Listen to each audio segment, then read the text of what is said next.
Hello friends, स्वागत है आपका हमारे YouTube channel MP sky academy में। आज की इस वीडियो में हम इस प्रश्न का उत्तर जानेंगे। प्रश्न है, आसियान क्या है, इसका उद्देश्य क्या है, भारत किस प्रकार आसियान से संबंधित है। उत्तर हम लिखेंगे। सबसे पहले लिखेंगे, आसियान दक्षिण पूर्व एशियाई राष्ट्रों का संगठन है। 8 अगस्त 1967 को बैंकॉक घोषणा पर हस्ताक्षर करके 5 देशों ने आसियान की स्थापना की। हस्ताक्षर करने वाले 5 देशों में इंडोनेशिया, मलेशिया, फिलीपींस, सिंगापुर और थाईलैंड थे, किंतु बाद में कई अन्य देश आसियान के सदस्य बने।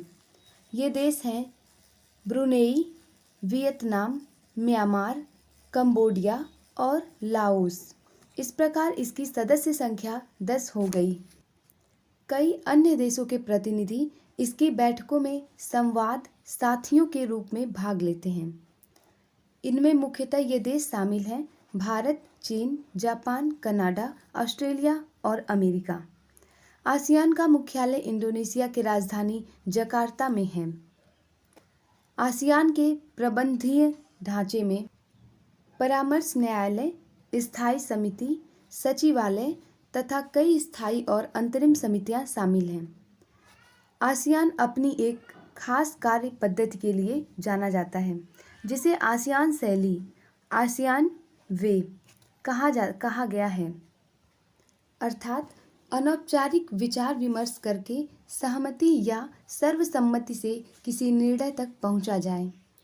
ऐसा नहीं कि बहुमत से लिए गए फैसले दूसरों पर थोप दिए गए।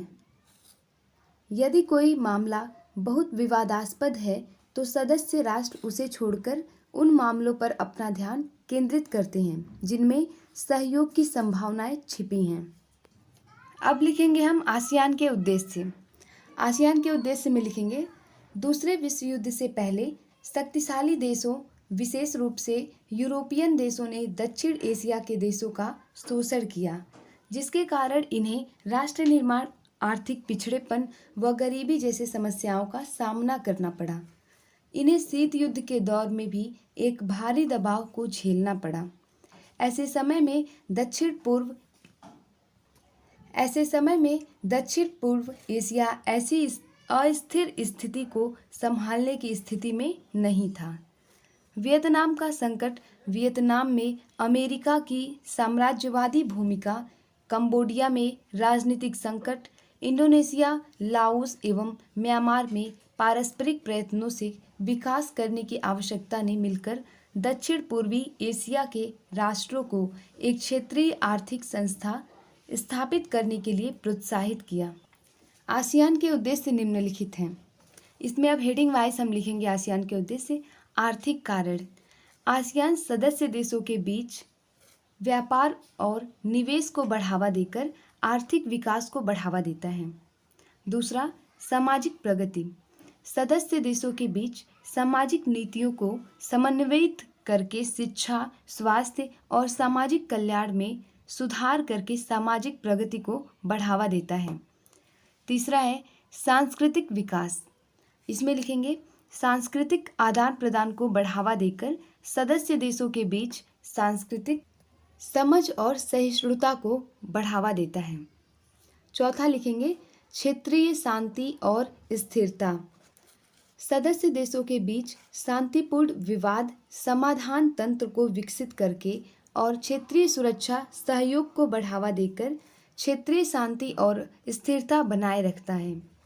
पांचवा लिखेंगे, सहयोग और आपसी सहायता, सदस्य देशों के बीच विभिन्न क्षेत्रों में सहयोग और आपसी सहायता को बढ़ावा देकर एक मजबूत क्षेत्रीय समुदाय का निर्माण करता है।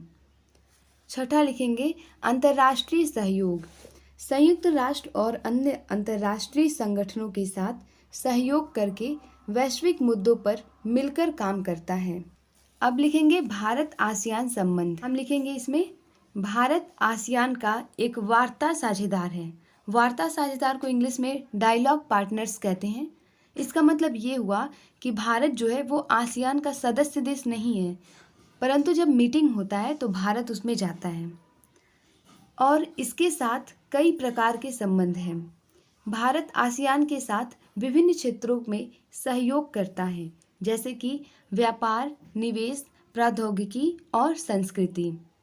इसमें पहला हेडिंग लिखेंगे वार्ता साझेदार।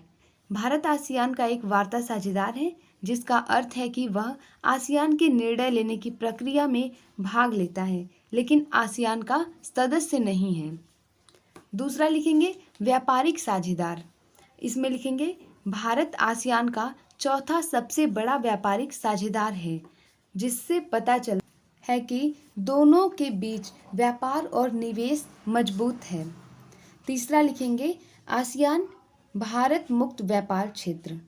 आसियान और भारत के बीच एक मुक्त व्यापार क्षेत्र है, जो व्यापार को बढ़ावा देता है और निर्णय को प्रोत्साहित करता है।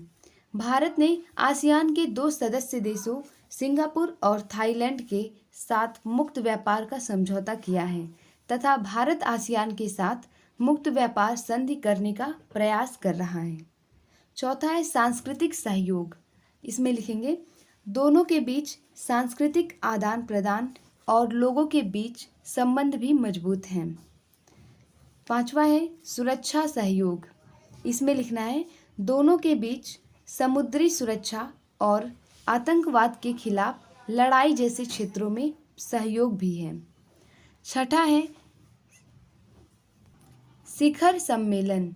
भारत आसियान के साथ वार्षिक शिखर सम्मेलन आयोजित करता है, जो उच्च स्तर के नेताओं के बीच महत्वपूर्ण वार्ता और सहयोग का मंच है। अंत में हम लिखेंगे निष्कर्ष। निष्कर्ष में लिखेंगे